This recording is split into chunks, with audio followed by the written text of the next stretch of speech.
Après avoir reçu les affaires de mon défunt mari de l'enquêteur, j'ai remarqué un trousseau de clés étranges. Au début, j'étais simplement perplexe. Mais quand j'ai vu que ma meilleure amie avait exactement les mêmes, je me suis figé. C'était un matin gris de février quand j'ai réalisé pour la première fois que quelque chose n'allait pas. Je me tenais devant l'hôtel de police de Bordeaux, fixant l'entrée comme si c'était la bouche d'un tunnel sombre dans lequel je ne voulais pas entrer. Les gens entraient et sortaient, un vieil homme avec une canne, un adolescent avec des écouteurs, une mère traînant son bambin en pleurs. Mais je restais immobile, serrant mon manteau comme s'il pouvait m'empêcher de m'effondrer. 2 semaines s'étaient écoulées depuis l'accident, depuis Grégoire, depuis l'appel qui avait tout brisé. Maintenant, j'étais ici pour récupérer les dernières choses qu'il avait touchées. Il disait toujours que je mettais trop de temps à prendre des décisions. Tu peux rester 30 minutes devant un magasin avant de décider si tu entres, plaisantait-il en me poussant gentiment du coude.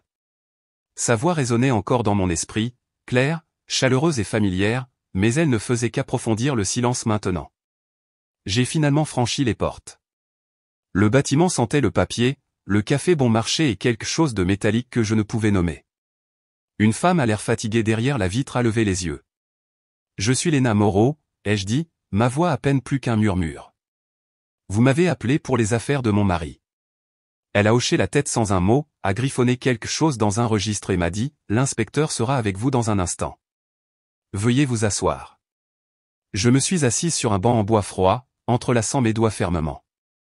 Mes mains tremblaient, mes yeux fixés sur le carrelage du sol, gris avec des taches noires, comme du poivre éparpillé sur du ciment. Grégoire me taquinait aussi à ce sujet. « Tu étudies les sols quand tu es nerveuse, disait-il. Tu cherches des réponses par terre, Moreau. » Je n'ai pas répondu. Pas à ce moment-là. Pas maintenant. Le sol ne disait rien.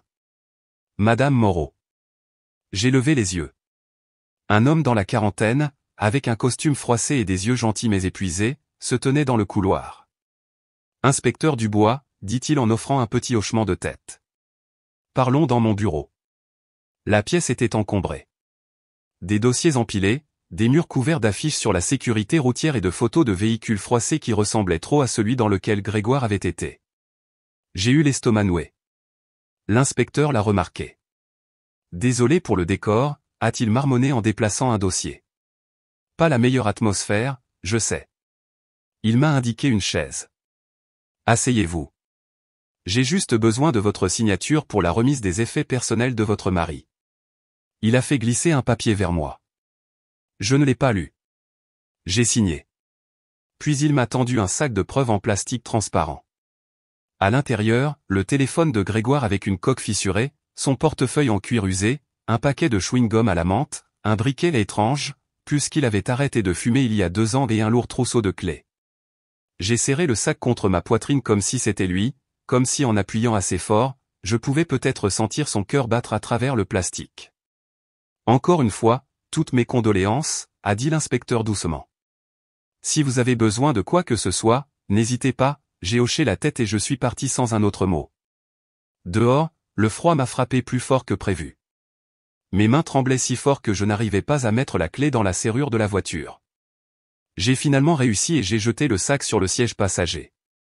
Il était là comme une accusation silencieuse. Le trajet jusqu'à la maison a été un flou de feux de circulation et de larmes que je n'ai pas laissé couler. De retour dans la cuisine, j'ai préparé du thé, non pas parce que je voulais en boire, mais parce que faire quelque chose, n'importe quoi, semblait mieux que de se noyer dans le silence. Puis, finalement, j'ai ouvert le sac. Un par un, j'ai tout étalé. Téléphone, portefeuille, chewing-gum, briquet, clés. Trop de clés. Et 2 d'entre elles que je n'avais jamais vues. L'une était petite comme une clé de boîte aux lettres. L'autre était plus grande, de forme inhabituelle avec des crans en dents de scie qui ressemblaient à des pièces de puzzle. Une étiquette en plastique pendait à l'anneau, délavée et rayée, mais le numéro était encore lisible. 47. Mon cœur a commencé à battre plus vite. Je ne pouvais pas expliquer pourquoi, mais ces clés ne semblaient pas anodines. Elles semblaient être une porte vers une vie que je ne savais pas que mon mari avait vécue. Je fixais les clés sur la table, mon thé refroidissant à côté de moi. Je ne les ai pas touchées au début. Je suis juste restée assise, les mains sur mes genoux, le cœur battant comme s'il essayait de s'échapper de ma poitrine. Ces deux clés n'avaient rien à faire là. Je connaissais chaque serrure de nos vies, notre maison, la voiture, le garage, même le chalet au bord du lac d'Ourtin que ses parents possédaient avant de le vendre. Mais celles-ci, c'étaient des étrangères, et pourtant elles étaient dans sa poche la nuit de sa mort. Je les ai ramassées lentement, laissant le métal reposer dans ma paume. La petite ressemblait à une clé de boîte aux lettres, peut-être une ancienne d'un appartement. La plus grande était plus lourde, épaisse et étrange avec des dents anguleuses. Pas le genre de clé qu'on trouve dans une serrure de banlieue typique. Et puis il y avait l'étiquette en plastique. 47, j'ai murmuré le chiffre à voix haute comme s'il pouvait me répondre. 47, Grégoire travaillait dans l'ingénierie du bâtiment. C'était peut-être pour un chantier, mais il avait déjà un badge d'accès professionnel. Simple, en plastique et aux couleurs de l'entreprise. Celle-ci était personnelle. Portée près de soi, comme on porte quelque chose d'important ou quelque chose qu'on ne veut pas expliquer. La bouilloire a sifflé derrière moi. J'avais oublié. Je l'ai rallumée. Je me suis versé une nouvelle tasse et je me suis assise près de la fenêtre, regardant le vent agiter les arbres. Le ciel était bas, gris et gonflé, tout comme ma poitrine. Je n'avais pas dormi correctement depuis l'accident. Chaque nuit, je restais éveillé, attendant le son de sa clé dans la serrure, le poids de ses pas dans le couloir, le frôlement de sa main contre mon dos dans le lit, et chaque nuit, rien. Cette nuit-là, il y a 2 semaines, je l'avais attendu plus longtemps que d'habitude. Minuit est passé et j'ai finalement appelé son téléphone. Pas de réponse, juste la messagerie vocale. Je me suis dit qu'il était peut-être coincé sur un chantier tardif ou qu'il s'était endormi dans son camion. Mais au fond de moi, je savais que quelque chose n'allait pas. Je l'avais senti. L'appel de l'hôpital est arrivé à 2h14. Une voix plate. Un accident sur la rocade. Il est mort sur le coup. Ils ont dit cette partie comme si c'était censé être un réconfort. J'ai serré les clés plus fort. Soudain, mon téléphone a vibré. L'écran s'est allumé avec un nom qui m'a noué l'estomac. Chloé Martin, ma meilleure amie. Ou du moins, c'est ce que j'avais pensé pendant les 7 dernières années. Allô, ai-je dit en essayant de paraître normal. Léna, ma chérie, comment vas-tu? Sa voix était douce, remplie de ce genre d'inquiétude qui sonnait un peu trop prudente. Je viens de rentrer du commissariat, ai-je dit. Les affaires de Grégoire. Oh, mon Dieu. Je suis tellement désolé. Ça a dû être horrible. Elle a hésité, puis a ajouté, écoute, tu veux qu'on se voie un petit moment? Je viens de récupérer Adèle à l'école et je me suis dit que ce serait bien pour toi de ne pas être seul. J'ai regardé l'horloge. Il était déjà 15h. La journée s'était envolée. Bien sûr, ai-je dit. À l'endroit habituel. Parfait, a répondu Chloé. Je te vois dans 30 minutes. J'ai raccroché et j'ai fixé les clés une dernière fois avant de les glisser dans mon sac à main. Quelque chose en moi avait besoin de les porter maintenant. Je ne savais pas pourquoi, mais elles me semblaient inachevées. Le café n'était qu'à quelques rues de chez moi. Un charme provincial et confortable avec un éclairage doux et des meubles anciens sur lesquels personne ne voulait vraiment s'asseoir trop longtemps. En entrant, j'ai repéré Chloé à la table près de la fenêtre. Notre table. Adèle était avec elle, scotchée à une tablette, les jambes se balançant. Salut, Tati Léna, a-t-elle gazouillé sans lever les yeux. Salut, mon rayon de soleil, ai-je dit en réussissant à sourire. Chloé s'est levée et m'a serré dans ses bras. Elle sentait la même lotion vanille lavande qu'elle portait toujours, mais quelque chose à ce sujet m'a fait frissonner. Tu as perdu du poids, dit-elle, l'inquiétude gravée sur son front. Tu dois manger. J'essaie, ai-je menti. Nous avons commandé un gâteau pour elle et un jus d'orange pour Adèle.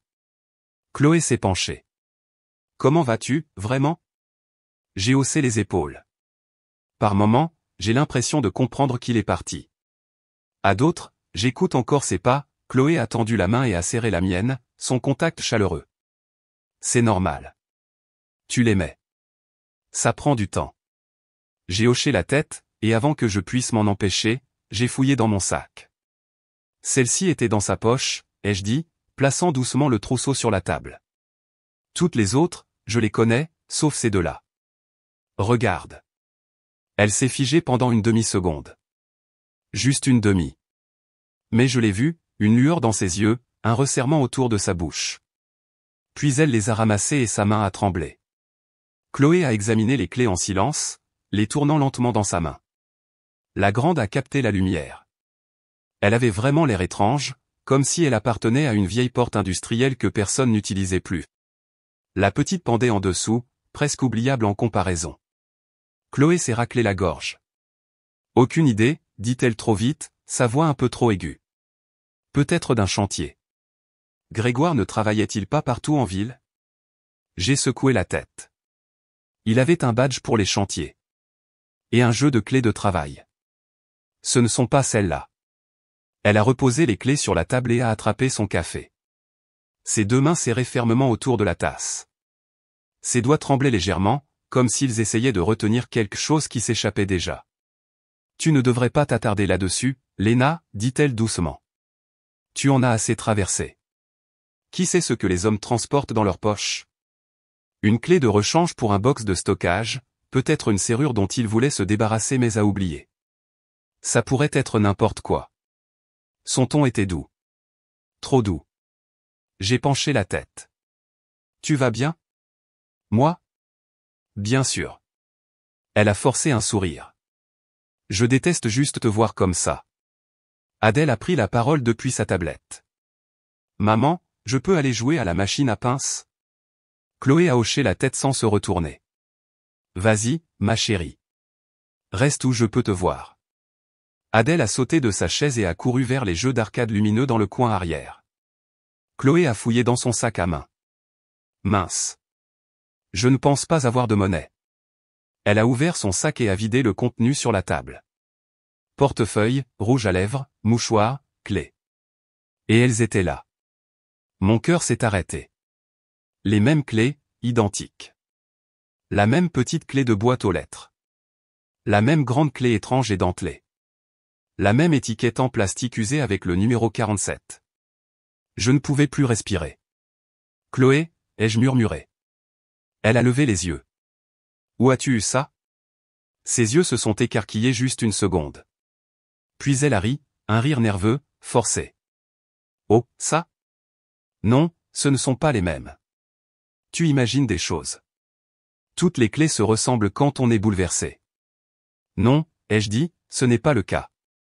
Je me suis penché, ma voix basse et stable. Elles sont exactement les mêmes, Chloé. Jusqu'aux rayures sur l'étiquette. Chloé a rougi. Elle a commencé à tout remettre dans son sac comme si ça lui brûlait les mains. Tu réfléchis trop, a-t-elle dit. Le deuil te joue des tours. Tu cherches quelque chose qui n'existe pas, mais sa voix s'est brisée sur le dernier mot. Je me suis rassise, le cœur battant la chamade. Mes doigts se sont crispés sur le tissu de mon manteau. Pourquoi Grégoire aurait-il les mêmes clés que toi, ai-je demandé. Je ne sais pas, a-t-elle lâché, puis a ajouté plus doucement, peut-être qu'il les a trouvées et ne me les a jamais rendues. Je n'ai rien dit. Je l'ai juste regardée. Elle s'est levée. Je devrais aller chercher Adèle. Nous devons partir bientôt de toute façon. Je pensais que tu avais le temps. Changement de programme. Elle s'est détournée rapidement et s'est dirigée vers les jeux. Je l'ai regardée partir, j'ai observé la raideur de ses épaules, la façon dont elle a tendu la main vers sa fille avec des mains qui tremblaient plus maintenant qu'avant. Quelque chose en moi avait commencé à se défaire. Elle est revenue avec Adèle, qui boudait. Je n'ai pas pu finir mon tour.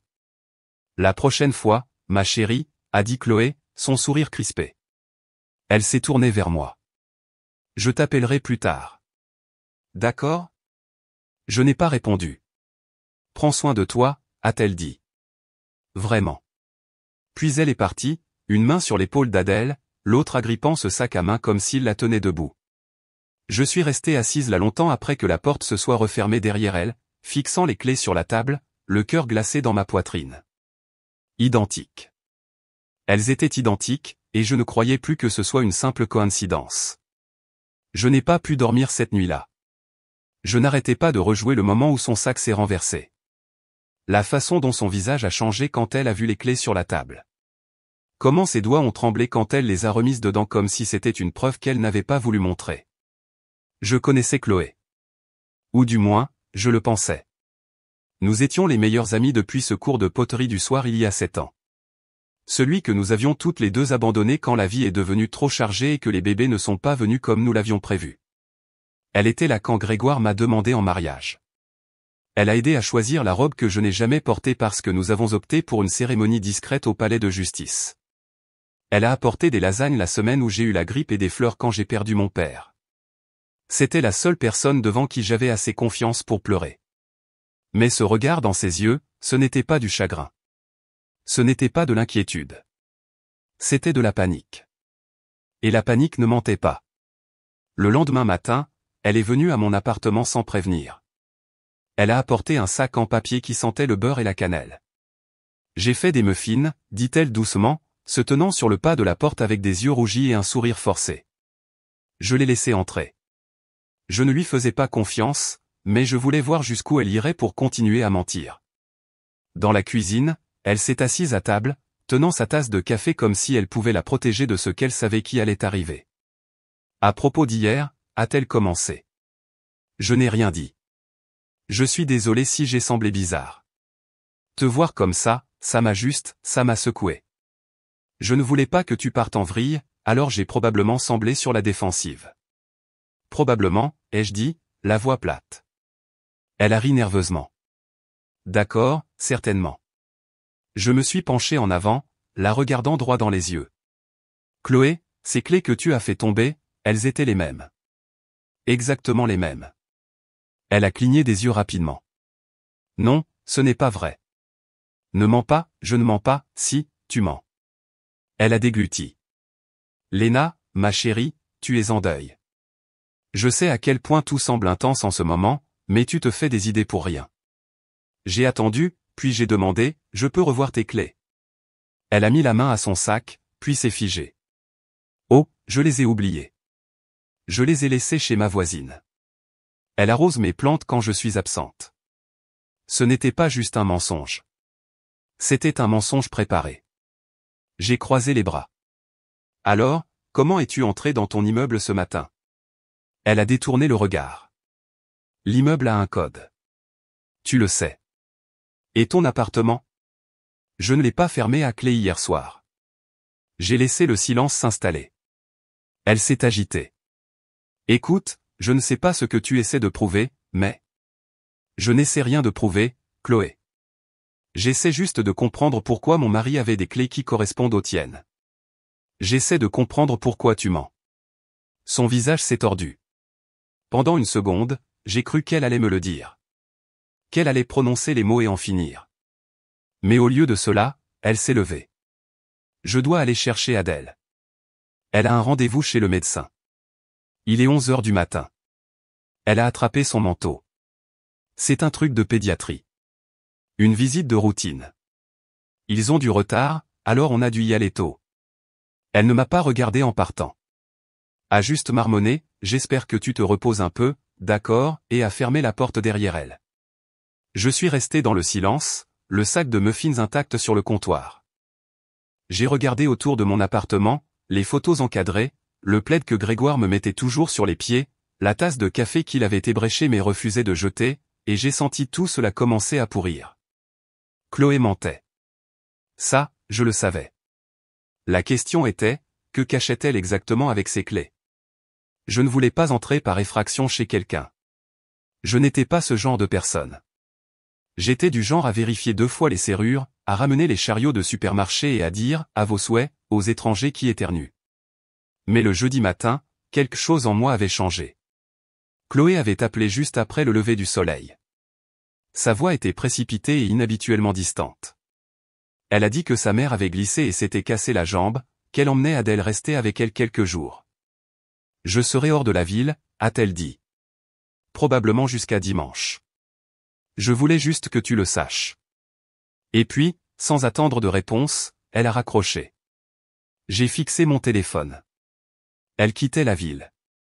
L'appartement, si les clés correspondaient, serait vide. Et moi, j'avais les clés. J'ai essayé de m'en dissuader, faisant les 100 pas dans la cuisine, buvant une demi-tasse de café qui a refroidi dans mes mains. Je me suis dit que c'était une violation, une réaction excessive, une erreur. Mais une autre voix, celle qui me chuchotait depuis l'accident, était plus forte maintenant. Tu dois savoir. À 10 heures, j'étais garé devant un immeuble en briques générique du Bouscat, un endroit que je n'avais vu qu'une fois brièvement dans le coin d'un carnet d'adresses oublié que Grégoire gardait dans son tiroir. Appartement 47. J'ai monté jusqu'au 3e étage. Le couloir sentait légèrement la poussière et les vieilles lingettes de sèche-linge. Je me suis tenu devant la porte, le cœur battant si fort que j'avais l'impression que mes côtes allaient se briser. J'ai sorti le trousseau de clés, j'ai inséré la petite clé dans la serrure du haut. Elle a tourné sans effort. La grande a glissé dans la serrure du bas comme si elle l'avait fait 100 fois. La porte s'est ouverte. L'odeur m'a frappé en premier. Un parfum floral doux que j'avais senti 1000 fois sur les pulls de Chloé. Et en dessous, quelque chose d'incontestable, la trace masculine et chaude de l'eau de Cologne de Grégoire. Je suis entré lentement, comme si le sol pouvait disparaître sous mes pieds. L'appartement était modeste, propre, confortable. Il y avait des jouets sur l'étagère, un petit sac à dos rose accroché à un crochet près de la porte, une paire de baskets d'enfant à côté de chaussures en cuir usé d'homme. Sur le mur du salon, des photos encadrées me regardaient. Chloé, Grégoire, Adèle. Dans l'une, Grégoire avait son bras autour de la taille de Chloé, la tête légèrement penchée vers elle, comme il le faisait toujours avec moi. Dans une autre, il était à genoux à côté d'Adèle lors d'une fête d'anniversaire, allumant les bougies sur un gâteau. Ils souriaient, tous les trois, et pas de ces sourires maladroits et forcés qu'on fait pour les photos. Non, cela était heureux. Je me suis déplacé dans l'appartement comme un fantôme. Dans la chambre, il y avait une grande commode. À l'intérieur se trouvaient ses chemises, pliées comme je les pliais. Ses flacons d'eau de Cologne étaient sur la table de nuit, à moitié pleins. J'ai ouvert le placard et mon souffle s'est coupé. Sa veste, la bleue marine que je lui avais offerte pour notre anniversaire. Il m'avait dit qu'il l'avait perdue. Je suis entré dans la salle de bain, une brosse à dents, son rasoir, un flacon de crème à raser, la même marque qu'il utilisait toujours à la maison. Ce n'était pas un endroit qu'il visitait. Il vivait ici. Il avait une vie ici, une seconde vie. Je me suis assise sur le bord du lit, respirant à peine. Les draps sentaient leur odeur à tous les deux. Chloé et Grégoire. Sur la table de nuit, nichée dans un petit panier, il y avait un dessin. Des crayons de couleur sur du papier de construction. L'écriture d'Adèle. Moi et maman et papa. 3 bonshommes allumettes sous un soleil jaune vif. J'ai passé mon doigt sur les mots, sur les lignes enfantines, et puis j'ai réalisé que l'écriture était maladroite avec quelques lettres à l'envers, comme la carte d'anniversaire qu'elle m'avait donnée l'année dernière. Elle devait avoir 5 ans, peut-être 6. Elle ne l'appelait pas seulement Grégoire. Elle l'appelait papa. Je ne me souviens pas combien de temps je suis resté assise à regarder ce dessin. Il était si innocent, si joyeux. Tout ce que mon cœur n'était pas. Mes mains étaient engourdies. Ma respiration, courte. J'étais assise dans une vie qui n'avait pas de place pour moi. Une vie que Grégoire avait construite sans moi. Je me suis levé lentement, comme si bouger trop vite pouvait réveiller le cauchemar. Sur le frigo, il y avait d'autres dessins, des instantanés de moments dont je n'avais jamais su l'existence. Grégoire apprenant à Adèle à faire du vélo. Grégoire cuisinant. Grégoire riant. Tout cela dans cet appartement, tout cela avec Chloé et Adèle. De retour dans la chambre, j'ai ouvert le tiroir à côté du lit et j'ai trouvé une pile de documents. La plupart étaient des reçus banals, des factures, de vieilles listes de courses. Mais en dessous de tout ça, il y avait une enveloppe Kraft. À l'intérieur, un test ADN. Ma vision s'est brouillée en lisant les mots. Probabilité de paternité, 99,9%. Grégoire était le père d'Adèle. J'ai reculé d'un pas, m'agrippant à la commode pour garder l'équilibre. Jérôme l'avait mentionné une fois, juste en passant, que Grégoire semblait distrait ces derniers temps. Avait dit qu'il agissait bizarrement, s'éloignant des gens, même de lui. J'avais mis ça sur le compte du stress. Je ne voulais pas voir ce qui était devant moi, mais c'était là maintenant. Indéniable. J'ai remis l'enveloppe exactement où je l'avais trouvée. Je n'en avais pas besoin. La vérité était assez lourde sans preuve. Alors que je retournais dans le salon, la poignée de la porte d'entrée a cliqueté. Ma poitrine s'est serrée. J'avais oublié. Chloé avait dit qu'elle partait ce matin. Mais peut-être que quelque chose avait changé. Je n'avais pas le temps de courir. Le couloir était trop long. Il n'y avait nulle part où se cacher. La porte s'est ouverte. La voix d'Adèle a résonné en premier. Maman, j'ai oublié Monsieur Lapin. Chloé a suivi de près. Vite, ma chérie, prends-le. On est déjà en retard. Elle m'a vu mais n'a rien dit tout de suite. Au lieu de cela, elle a parlé par-dessus son épaule, plus pour elle-même que pour moi. On venait à peine de quitter la ville quand Adèle s'est rendue compte que Monsieur Lapin n'était pas là. Elle n'arrêtait pas de pleurer. On a dû faire demi-tour. Elle est entrée dans l'appartement et s'est figée. Nos regards se sont croisés. Son visage est devenu de pierre. Léna, dit-elle, la voix cassante. Qu'est-ce que tu fais ici? Je n'ai pas bronché. Dis-moi, toi. Ses yeux sont tombés sur les clés qui pendaient à mes doigts. J'ai utilisé les siennes, ai-je dit, répondant à la question qu'elle n'osait pas poser. Celle dont tu as dit qu'elle n'existait pas, Adèle m'a repéré et a rayonné. Salut, Tati Léna. Qu'est-ce que tu fais ici? La voix de Chloé s'est brisée. Ma chérie, va attendre dans le couloir une seconde. D'accord? Mais... Maintenant, Adèle. Les pas de l'enfant ont résonné dans le couloir. Chloé a fermé la porte derrière elle, puis s'est retournée vers moi. Je ne voulais pas que tu la prennes comme ça. Alors peut-être que tu n'aurais pas dû mentir. Sa bouche s'est ouverte, s'est refermée. J'ai fait un pas en avant, j'ai pris le dessin sur la table de nuit et je l'ai tenu en l'air. Elle l'appelle papa. Et il l'était, n'est-ce pas? Chloé a dégluti difficilement. Oui. Depuis combien de temps? Elle s'est laissée tomber sur le canapé comme si ses jambes l'avaient lâchée. Ça fait environ 2 ans. 2 ans, ai-je répété, la voix sourde.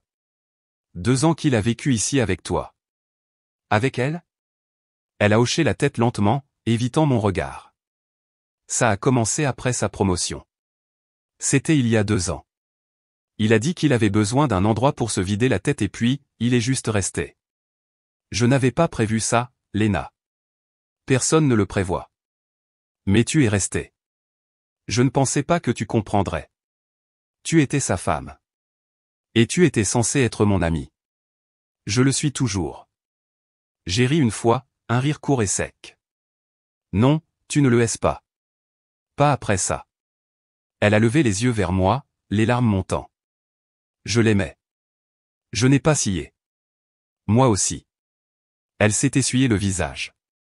C'est juste arrivé. On n'a jamais voulu que ça aille aussi loin. Tu veux dire qu'il élève une seconde famille? Pendant qu'il me disait qu'il travaillait tard. Chloé n'a rien dit. J'ai regardé une dernière fois autour de moi, la maison confortable, les photos encadrées, la vie. J'espère que ça en valait la peine, ai-je dit. Et puis je suis sorti, passant devant Adèle dans le couloir, son petit visage confus et plein d'espoir. Tu reviendras bientôt, a-t-elle demandé. J'ai fait une pause, forçant un sourire. Non, ma chérie, ai-je murmuré. Je ne reviendrai pas. L'air extérieur semblait plus lourd qu'en entrant. C'était peut-être le poids de la vérité qui s'installait sur mes épaules. C'était peut-être juste l'humidité de Bordeaux qui s'infiltrait avant la pluie de l'après-midi. Quoi qu'il en soit, mes jambes ont bougé d'elles-mêmes, me portant jusqu'à ma voiture, mais mon esprit était toujours piégé dans cet appartement, parmi les vêtements de Grégoire, les dessins d'Adèle et les mensonges de Chloé. Je suis resté assise derrière le volant pendant un long moment, serrant le volant si fort que mes jointures sont devenues blanches. Mon téléphone a vibré dans la poche de mon manteau. Un message de Jérôme, le frère aîné de Grégoire. Salut, je prends juste des nouvelles. Ça va? Je n'ai pas répondu tout de suite. J'ai juste fixé le message, puis j'ai finalement tapé, il faut que je te parle. On peut se voir? Il a appelé presque instantanément. Où es-tu? Je le lui ai dit. Nous nous sommes mis d'accord pour le jardin public, près de mon immeuble. 20 minutes plus tard, nous marchions sur le sentier près de l'étang aux canards, comme nous le faisions à chaque fête de famille quand Grégoire était encore en vie et prétendait être un mari. Jérôme m'a jeté un regard de côté. Tu as l'air pâle. J'ai connu de meilleurs matins. J'imagine. Il a fait une pause. Chloé m'a appelé. Bien sûr qu'elle l'a fait. A dit que tu avais découvert. J'ai tout découvert, ai-je dit. L'appartement, les photos, le test ADN. Il a expiré lentement, se frottant la nuque. Je suis désolé. Depuis combien de temps savais-tu, ai-je demandé. Jérôme a hésité. C'était une réponse suffisante. 6 mois, a-t-il admis. Peut-être un peu plus. J'ai arrêté de marcher. 6 mois? Et tu n'as rien dit. Il s'est tourné vers moi, l'expression tendue. Qu'est-ce que j'étais censé dire, Léna? Salut, ton mari a une seconde vie avec ta meilleure amie. Surprise. Oui, ai-je lâché. C'est exactement ce que tu étais censé dire. Il a grimacé. Je ne voulais pas te blesser. Et il ne voulait pas me blesser non plus, n'est-ce pas? C'est pour ça qu'il a menti. C'est pour ça qu'il a rangé sa brosse à dents dans le tiroir de sa salle de bain et m'a dit qu'il faisait des heures supplémentaires. Jérôme semblait sincèrement peiné. C'était mal. Je le lui ai dit. Je lui ai dit qu'il ne pouvait pas vivre comme ça. Mais il l'a fait.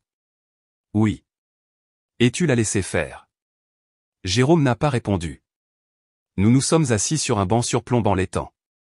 Des canards glissaient sur l'eau, totalement inconscients du désordre que peuvent être les vies humaines. A-t-il déjà dit qu'il allait me quitter, ai-je demandé. Non.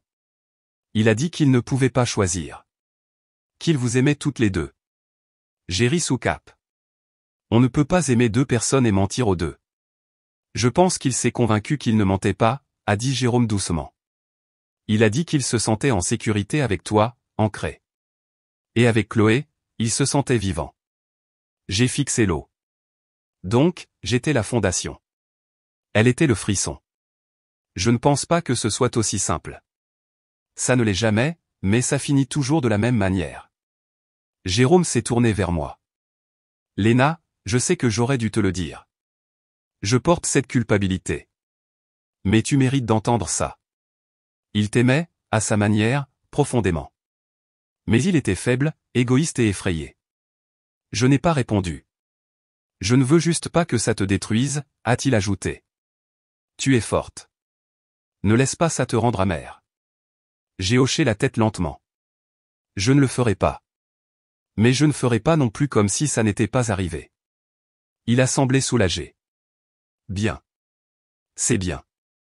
Je me suis levé. Merci de m'avoir rencontré.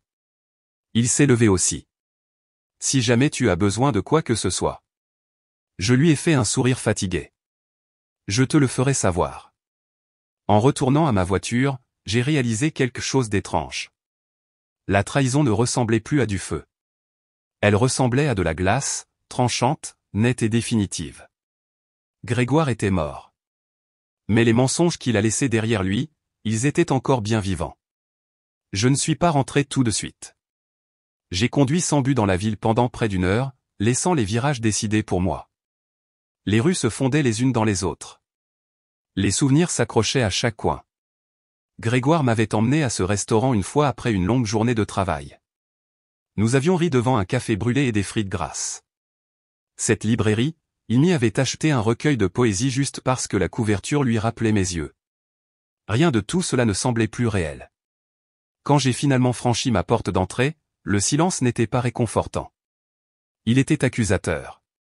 Cet appartement était notre sanctuaire. Maintenant, c'était un musée de demi-vérité. Ses chaussures près de la porte. Son manteau toujours accroché dans l'entrée. Le flacon d'eau de Cologne sur la commode à moitié vide, comme s'il pouvait revenir pour le finir. Je suis resté dans le salon pendant un long moment, fixant notre photo de mariage sur le mur. Il me souriait comme si j'étais la seule personne au monde. Ce même sourire qu'il a donné à Adèle en allumant les bougies de son anniversaire. Ce même sourire que Chloé disait qu'il utilisait en lisant des histoires pour s'endormir. Combien de versions de Grégoire y avait-il eu? Combien de mensonges avais-je appelé amour? J'ai attrapé une boîte dans le placard de l'entrée et j'ai commencé à emballer. Pas par rage, même pas par tristesse, juste par nécessité. Je ne pouvais plus respirer avec ces affaires partout. Chemise, cravate, boutons de manchette, les chaussettes que je pliais avec soin. Les t-shirts que je lui avais volés pour dormir quand il était absent. L'un d'eux sentait encore son odeur, et j'ai failli le laisser tomber. Presque. J'ai scotché la première boîte, puis une autre, et une autre. Vers 18 heures, j'ai rappelé Jérôme. Peux-tu m'aider à emmener des affaires de Grégoire chez tes parents? Il est arrivé 1 heure plus tard, sans poser de questions. Alors que nous chargions les boîtes dans son coffre, il a demandé doucement, « Qu'est-ce que tu vas faire maintenant ?» J'ai réfléchi un instant. Je vais vivre pour de vrai cette fois. Pour moi. Jérôme a souri. Ça semble être la meilleure chose que tu puisses faire. Cette nuit-là, je me suis assise sur le balcon, les jambes repliées sous une couverture, un verre de vin à la main. Les lumières de la ville scintillaient en contrebas. Quelque part, des enfants riaient. Quelque part, quelqu'un disait la vérité. J'ai sorti mon carnet, que je n'avais pas touché depuis avant la mort de Grégoire, et j'ai tourné à une page blanche. En haut, j'ai écrit « Ma vie à partir de maintenant ». Puis j'ai commencé une liste. 1. Vendre l'appartement. 2. Déménager dans un endroit avec plus de lumière. 3. Prendre ce cours d'italien que j'ai toujours reporté. 4. Voyager seul. N'importe où, partout. 5. Apprendre à cuisiner quelque chose qui prend des heures juste parce que je peux. 6. Arrêter de demander la permission d'être heureuse. Je n'ai pas pleuré cette nuit-là. Pas une seule fois. La douleur était toujours là, oui, mais elle avait une forme maintenant. Elle avait des limites. Et surtout, elle ne me contrôlait plus. Vers minuit, mon téléphone s'est allumé avec un message de Chloé. Je sais que tu ne veux pas avoir de mes nouvelles, mais Adèle n'arrête pas de demander après toi. Je lui ai dit que tu es occupé. Elle a dit que tu lui manques. J'ai fixé l'écran pendant un long moment. Puis je l'ai éteint. Pas par cruauté, par survie. Parce que si je répondais maintenant, je me perdrais à nouveau. Et je venais juste de commencer à me souvenir de qui j'étais. 1 an plus tard, je me tenais sur le balcon de mon nouvel appartement, dans l'est de Bordeaux. Il n'était pas grand, mais il était à moi. Les murs étaient peints en crème douce, les sols chauds de soleil l'après-midi. Plus de fantômes ne hantaient les coins. Plus de mensonges ne dormaient dans les placards. Les magnolias commençaient à fleurir tôt. De petites fleurs blanches s'ouvrant comme des promesses. Le printemps était arrivé en avance cette année. Ou peut-être, pour une fois, j'étais venu à sa rencontre. À l'intérieur, un chat tigré nommé Rufus a sauté sur le comptoir de la cuisine, miaulant avec une arrogance étudiée. Je disais que je n'étais pas une personne à chat, mais peut-être que je n'avais juste pas eu l'espace pour en devenir une. Mes matins étaient simples maintenant. Café d'une cafetière à piston, un journal étalé sur la table, le bourdonnement silencieux du monde qui se réveillait devant ma fenêtre. Je ne vérifiais plus de téléphone. Je n'attendais plus des pas qui ne venaient jamais. J'avais repris le travail après que tout se soit effondré. Mais en quelques mois, j'avais tenté ma chance, postulé pour un poste de direction dans une société locale de patrimoine architectural. Grégoire avait toujours dit que je n'étais pas assez requin pour ce genre de poste. Il s'avère qu'il avait tort. J'ai obtenu le poste, et j'étais bonne à ça. Mieux que bonne. Les mardis et jeudis, je prenais des cours d'italien du soir en ville. Ça avait commencé comme une blague, un élément sur une liste de choses à faire avant de mourir. Mais j'ai continué. Pas parce que j'en avais besoin, mais parce que j'aimais être de nouveau mauvaise à quelque chose, apprendre lentement, repartir de zéro. C'est là que j'ai rencontré Michel. Il était l'un des professeurs, chaleureux, plein d'autodérision, un père célibataire qui avait toujours de la craie sur ses manches et des histoires sur son fils, Léo. Nous ne nous sommes pas précipités. J'étais trop prudente. Il était trop respectueux. Mais avec le temps, il est devenu un rythme familier, un espace sûr, quelqu'un qui me regardait dans les yeux et ne m'a jamais fait sentir que je devais deviner ce qu'il pensait. Nous faisions des promenades après les cours, partagions une glace artisanale sur sa terrasse, parlions de livres, de voyages, de deuil, d'erreurs. Il n'a jamais demandé plus que ce que je pouvais donner. Et à cause de ça, j'ai donné plus que je n'aurais jamais cru pouvoir le faire à nouveau. Un samedi matin, nous nous promenions au marché des Capucins main dans la main, et j'ai réalisé que je ne cherchais plus d'ombre. Je n'écoutais plus une voix qui avait menti. J'étais ici, avec quelqu'un de réel. Plus tard cet après-midi-là, je me suis assise à mon bureau, feuilletant quelques vieux journaux. Des pages où je suppliais l'univers de me donner des réponses. Des pages tachées de larmes, de colère et de la douleur de ne pas savoir. Maintenant, je savais tout, et savoir ne m'avait en quelque sorte pas détruite. La douleur n'a pas disparu. Elle s'est simplement remodelée en quelque chose de plus silencieux. Quelque chose que je pouvais porter sans me briser. Grégoire était parti. Chloé était partie. Et j'étais toujours debout. Pas amer, pas brisé, libre. Dehors, Rufus est enroulé dans une tache de soleil sur le rebord de la fenêtre, ronronnant comme un petit moteur content. Et à l'intérieur de moi, quelque chose ronronnait aussi. Un bourdonnement doux et constant de paix. Parfois, je me demande ce qui se serait passé si je n'avais pas surpris Chloé dans le couloir ce jour-là. Si j'avais juste continué à marcher, à faire confiance aveuglément, choisissant de ne pas savoir. Peut-être que je serais encore marié à un fantôme. Peut-être que je dormirais encore à côté de quelqu'un qui souriait avec sa bouche mais se cachait avec son âme. Mais je me suis arrêté. J'ai écouté. Et ça a tout brisé. Mais voici ce que personne ne vous dit. Parfois, se briser est le seul moyen pour la vérité d'entrer. L'ancienne moi aurait essayé de pardonner trop vite. Se serait accroché au souvenir de Grégoire au lieu d'accepter l'homme qu'il était vraiment.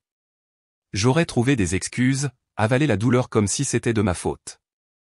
Mais je ne l'ai pas fait. Je me suis laissé le ressentir. Tout. L'humiliation, la rage, la perte. Et puis j'ai laissé tomber.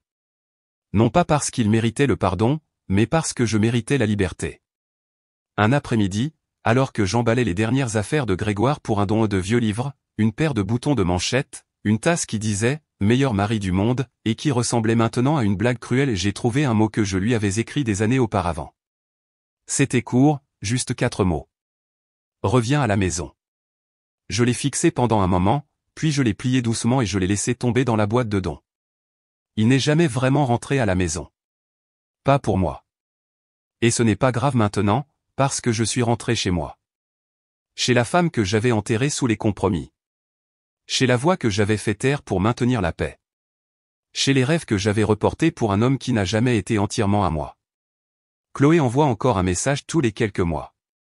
Toujours poli, toujours indirect. Je ne réponds jamais. Je ne la déteste pas. Je ne lui dois juste plus rien. Quant à Adèle, parfois je vois des petites filles de son âge au parc, et pendant une seconde, je pense à ce qui aurait pu être. Mais ensuite je me rappelle qu'elle a sa famille, et que je construis la mienne, à ma manière, selon mes propres termes. Michel et moi prévoyons un voyage en Ombrie cet automne. Il dit que c'est calme, lent et baigné de bon vin. Je lui dis que je veux apprendre à faire des pâtes fraîches. Il dit qu'il s'occupera du vin. Nous rions. Nous planifions, et aucun de nous ne fait de promesses que nous ne pouvons tenir. Si vous écoutez ceci et que vous êtes au milieu de votre propre chagrin d'amour, que ce soit la trahison, l'abandon ou simplement la lente érosion de l'amour, laissez-moi vous dire ceci. Vous n'êtes pas stupide d'avoir fait confiance. Vous n'êtes pas faible d'avoir aimé. Mais vous êtes plus courageuse que vous ne le pensez d'avoir choisi de vous choisir. Il n'y a aucune honte à s'en aller. Il n'y a aucun échec à dire, ce n'est pas assez pour moi. La plus grande vengeance n'est pas dans ce que vous leur dites. C'est dans la vie que vous construisez sans eux. Une brique, une vérité, un matin où vous vous réveillez et réalisez que vous n'attendez plus d'être choisi parce que vous vous êtes déjà choisi vous-même. Et c'est là, tranquillement, complètement, que tout recommence.